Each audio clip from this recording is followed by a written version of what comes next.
كذبوا بآياتنا بالانبسزا إجمالا متيكا غفي وكانوا عنها غافلين وبطوفكم متيكا غفي بالين غفي سوريلا يبان نغامبا نتبكتوارا نانسونغا. وأورثنا القوم الذين كانوا يستضعفون مشارق الأرض ومغاربها التي باركنا فيها وتمت كلمة ربك الحسنى على بني إسرائيل بما صبروا ودمرنا ما كان يصنع فرعون وقومه وما كانوا يعرشون. وأورثنا القوم نتسكيزين سينا بانتو أبرالا الذين كانوا يستضعفون أباري nga kunsikuno nga bayisibwamu amaaso nga batulugunyizibwa nga babeera mu kaseera babatwala ng'ekitagasa abo Abayisirayiri bwe Allah agamba abo betwasikiza ensi eno masharikal ardi wa magharibaha ne babeera nga bagifuga okuva ebuvanjuba waayo mpaka bugwanjuba bwayo allati barakna fiha ensi eyo gye twateekamu omukisa watammati kalimatu rabbika alhusna ne kibeera nga kyajjula ekigambo kya Katonda w'obulungi obwereere tayinza kwabulira bantu baasuubiza singa babeera bakkiriza naddala ku budde obwo kyajjula kwabaki ala bani Israila bima sabaru. Allah yajjuza obulungi mu kigambo kye ekyo kuba bani Israila olw'obugumiikiriza bwe baalaga wadammarna ne tubetenta ne tusanyaawo ma kaana yasna'u Fir'aun wa qawmuhu Firaawo bye yalinga akola byonna n'abantu be wama kaanu ya'rishun n'ebyo bye baalingamu nga bazimba embiri ez'amaanyi embiri eŋŋumu ez'amaanyi entumbiivu byonna ne tubibetenta ne tubisaanyaawo. Allah subhanahu wa ta'ala ensi n'agiwa abalala. وجاوزنا ببني إسرائيل البحر فأتوا على قوم يعكفون على أصنام لهم قالوا يا موسى اجعل لنا إلها كما لهم آلهة قال إنكم قوم تجهلون. Abayisirayiri bwe baali bagobaganyizibwa Allah agamba wajawazna twasomosa bibani Israila albahara Abayisirayiri twabasomosa ennyanja faatawu ne batuuka ne bagenda eyo gye bamaze okusomokera nga bamaze okusomoka ennyanja baatuuka ne babeera nga basanze abantu ala qaumin basangayo abantu eri gye balaze abataka baayo yaakufuuna ala asnaamin lahum bonga eddiini yaabwe bali ku masanamu ge basinza nga ge balinanga bakatonda baabwe. Qaalu ne bagamba nga bagamba Musa nga bamaze okwegomba amasanamu g'abantu bali gye balaze.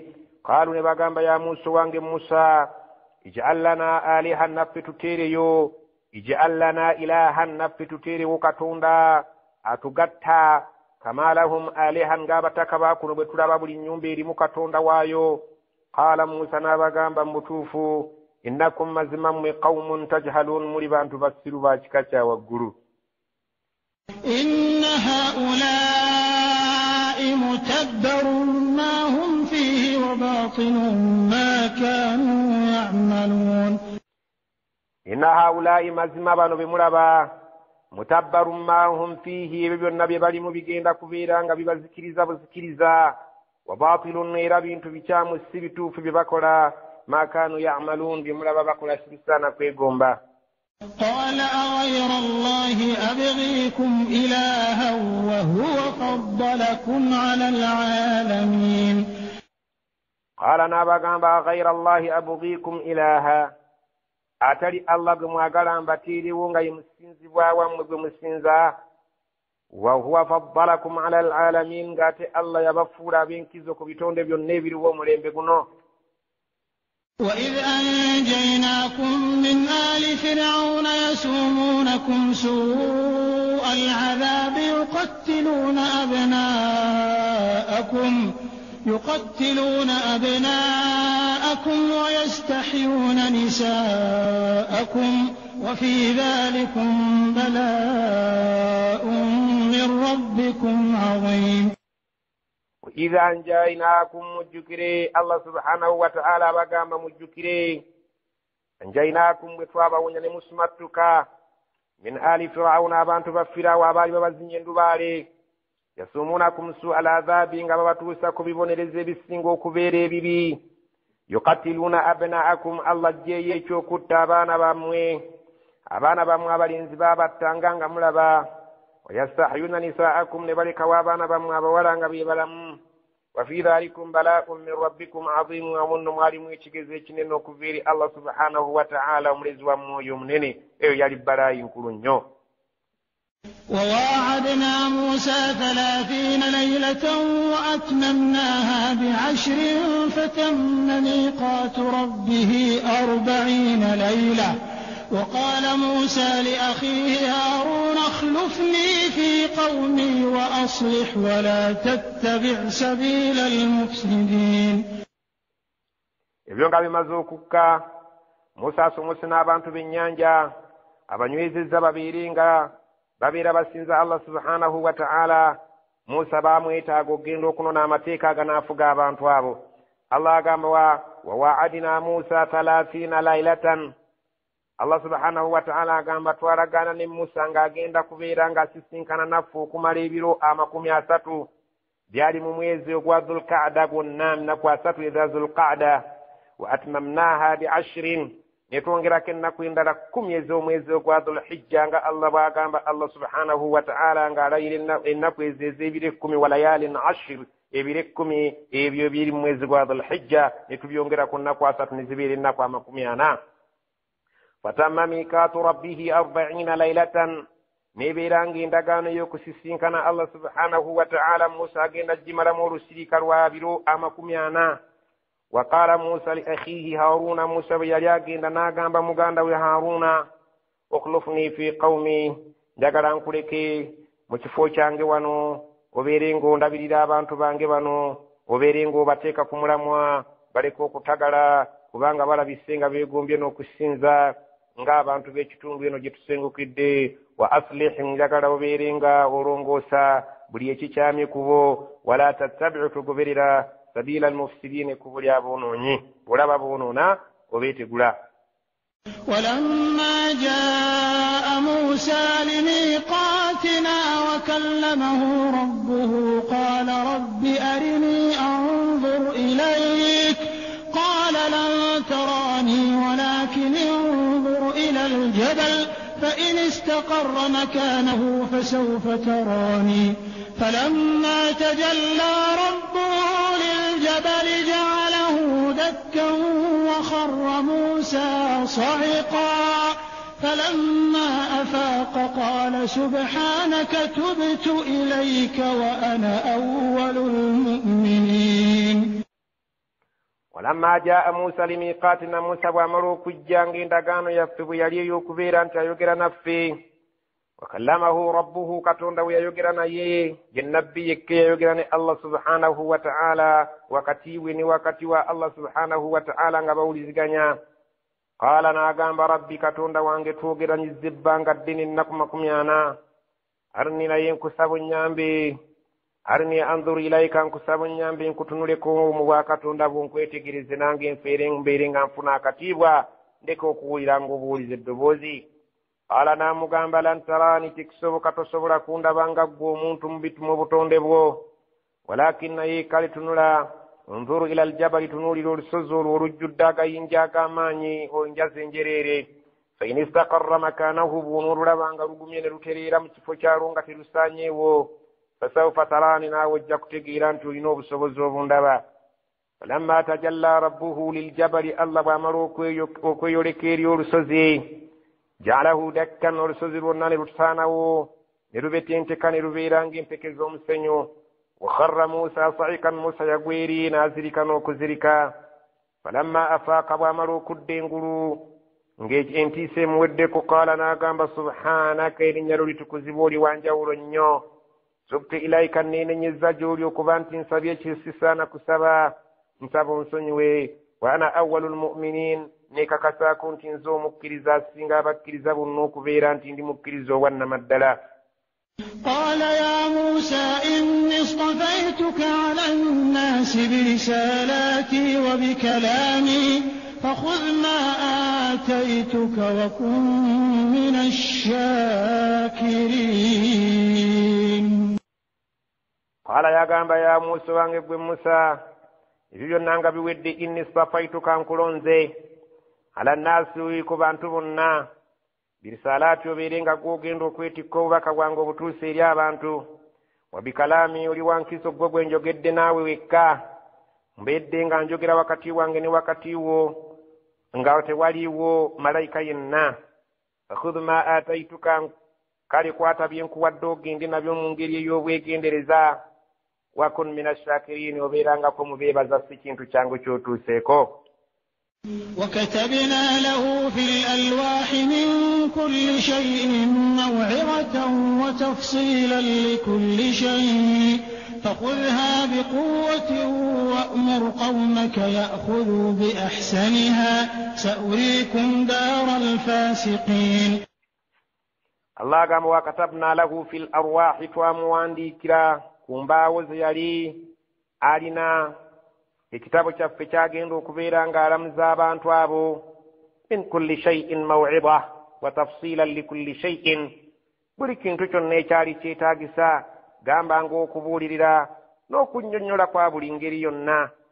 fakhudhuha ebintu ebyo bikwate biquwa n'amaanyi wa'mur qawmaka olagire n'abantu bo ya'khudhu bi ahsaniha babikwate mu ngeri esinga okuba ennungi.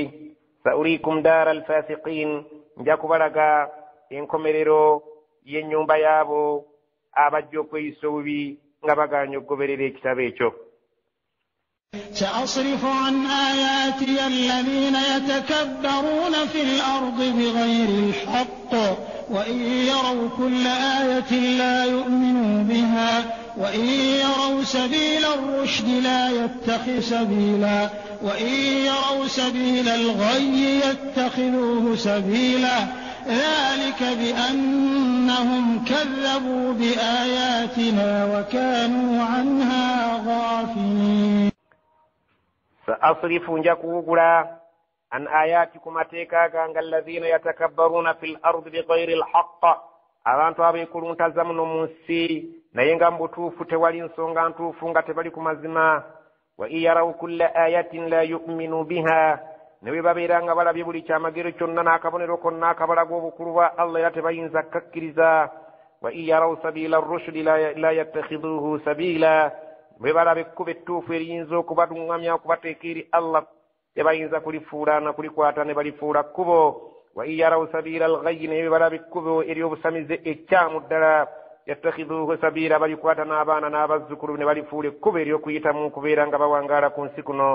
dhalika biannahum kadhabu biayatina bye babikola olw'okubeera amateeka gaffe bagalimbisa kaati wa kaanu anha ghafilin kandi babeera kugonga beesuulirayo gwannaggamba tebalina buvunaanyizibwa kubeera nti bagakwata mu ngeri ey'obuvunaanyizibwa.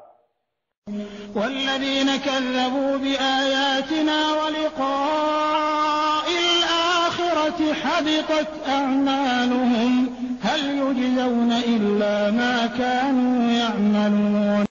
والذين كذبوا بآياتنا وبني بسامتك غف ولقاء الآخرة ننسسين كانوا يرونك وينكم رونك تبجي كريزان تبجي كسسين كان الله حبطت أعمالهم من مجاوي جاكسزوام هل يجزون إلا ما كانوا يعملون. بصبروا كسسولي ويكي كتاري تتبع قريرا أما كلون تبالي كسسولي وكجاكو بجاك كسسولي كسنزيران بوجه كلا.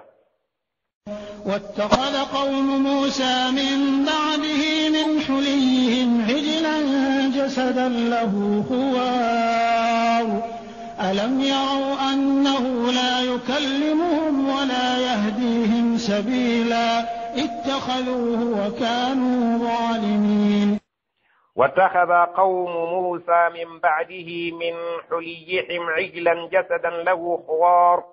Allah subhanahu wa ta'ala ategeze byaliwo nga Musa alayhi salamu agenza okunona amateeka mu nnaku 40 abantu bali olw'okubeera baali beegombye okufuna Katonda Allah bamusuule muguluka babeere nga beeyisa ng'abantu bali be baayitako nga bagenda okusenguka era ekintu ekyo kyabalemeramu.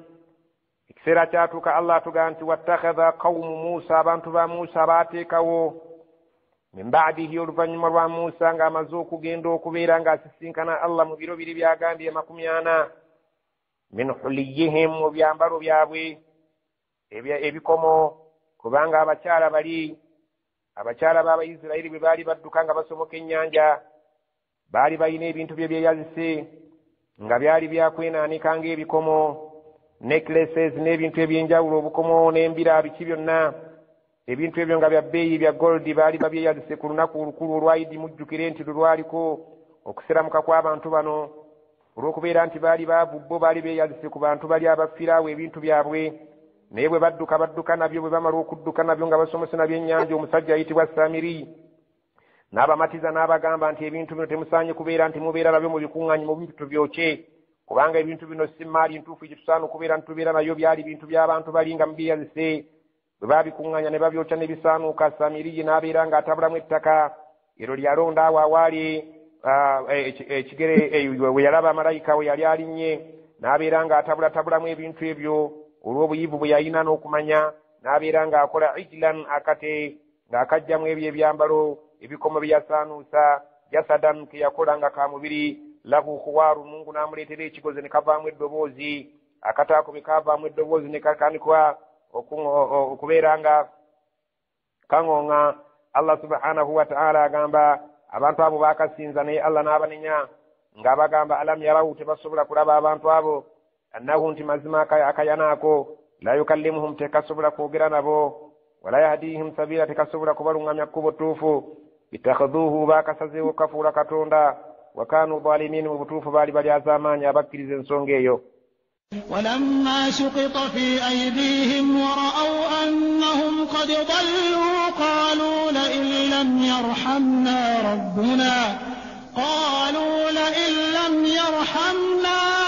ربنا ويغفر لنا لنكونن من الخاسرين.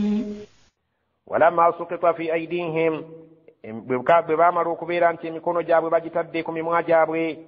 Allah subhanahu wa ta'ala agamba nti ekisera kyatuuka emikono gyabwe ne bagiteeka ku mimwa, emikono gyabwe ne bagiteeka ku mimwa gyabwe. Ekyo nga kyali kisoka ekitegeeza nti abantu abo baatuuka ekiseera ne bejjusa ne balaba nti kyebakoze tekyali kirungi. Wara'aw, ne balaba annahum qad dallu, mu butuufu nti ddala ekikola kye bakoze baabulidde ddala amazima. Ng'ate nabbi waabwe Musa yali yabagaana dda okubeera nga bateekawo ekitali Allah. Kaalu, ne bagamba nga bwe bejjusa ng'emikono bagitadde ku mimwa, la in lam yarhamna, wanaaba tatusaasidde rabbuna, Katonda waffe, wa yaghfir lana, n'atusonyiwa, lanakunanna min alkhasirin, tujja kubeera mu bantu ab'okuva ku nsi kuno nga tuli kuloosa yannama ddala.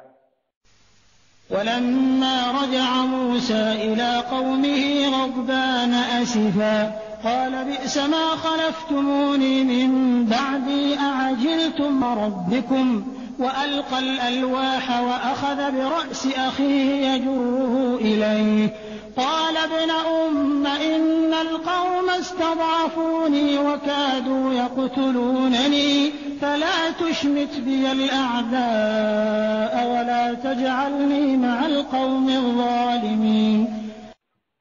ولما رجع موسى بمركمه إلى قومه ليابانtu be غضبانا nga munyiivu nnyo, tasalikako musale, asifan ng'ajjudde okunyolwa n'ennyiike olw'okuba abantu be Allah yamutegeeza nti gy'oddayo eka abantu baawuguse dda, yajja ajjudde. Qaala, n'agamba ng'amaze okutuuka, bi'sa ma khalaftumuni min ba'di, kibi nnyo kye mukoze oluvannyuma olw'okubeera nga mulabye mmaze okuvaawo, n'ekyo kye mutaddewo kibadde kibi nnyo. Ajiltum amra rabbikum, mupakukira era musazeewo okupakukira ekiragiro kya Katonda wammwe. Mbadde sinnabaleetera Katonda, byankwasizza mbibaleetere, ne musalawo mmwe muteekewo Katonda ow'ekimpatiira. Wa alqa alwaha, embaawo ezaaliko ebiwandiiko bye bamugamba okukwata n'obwegendeeza yazisuula eri n'obusungu obw'ekitalo. Wa akhadha bira'si akhihi, n'abaka omutwe gwa muganda we Harun bwe yaleseewo ng'omusaale mu kifo kye. Yajurruhu ilayhi, n'atandika okumusikambula ng'amusikambula muzze eno gy'ali nga bw'amunyenyanyenya n'amaanyi ag'ekitalo. Qaala, Haruna n'agamba, qaala ibna umma, n'amugamba mwana wa maama, mwana wa nnyabo, musonzitira bwereere. Innal qawma stad'afuuni, mu butuufu abantu bannyoomye ne balaba nga sirina kye nnyinza kubeera nga mbakola, nga balaba nti nze siri mu kantu. Wakaadu yaktuluunani, kaabuze kata n'okunzita bwe nayogeddeko. fala tushmit biha al-a'daa nkusaba oleke okubeera ng'onsekereza abalabe bange nga balabonnyola wala taj'alni saagala onfuule nti nabadde ma alqawmi adh-dhalimin nti neekobanye n'abantu abali az'amaanyi tubeera nga tufenna tuli tussiza kimu.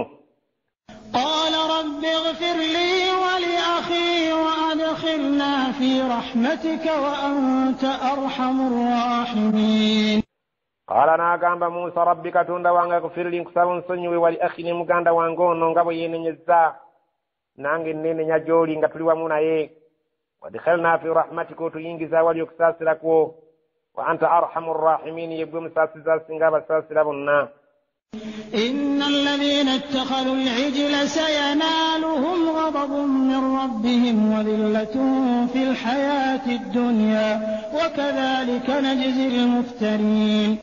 إن الذين اتخذوا العجل مزما بانتو بابات الدواء akati ako kusinza akayana kebateekawo ne bakasinza sayanaluhum ghadabun min rabbihim Allah agamba nti sayanaluhum ajja kubatuusaako ghadabun min rabbihim obusungu okuva eri Allah omulezi waabwe babulinde essaawa yonna bugenda kubatuukako wa dhillatun fil hayati dunya bagenda okufuna obunyoomofu ku bulamu bw'ensi eno abawangaalize mu bulamu obulimu obuswavu obulimu okunyoomoolebwa wakadhalika bwekityo nno najizil muftarin bwe tusasula abafere abalimba bannaabwe ne bajwetekawo ebintu ebitali bituufu ne babasuuza ebyo ebirabika nti bye byali badde ebituufu okugoberera.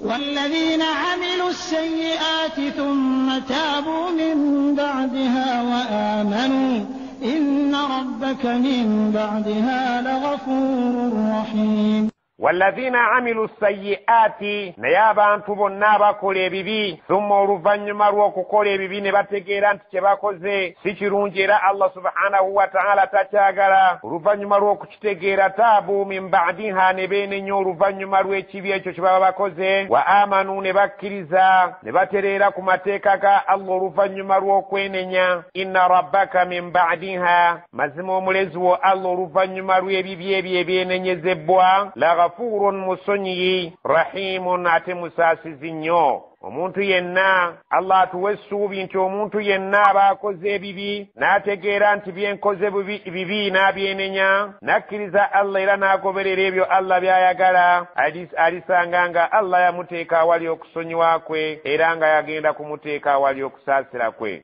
walamma sakata an Musa al-ghadabu akhadha al-alwah وفي نسختها هدى ورحمة للذين هم لربهم يرهبون.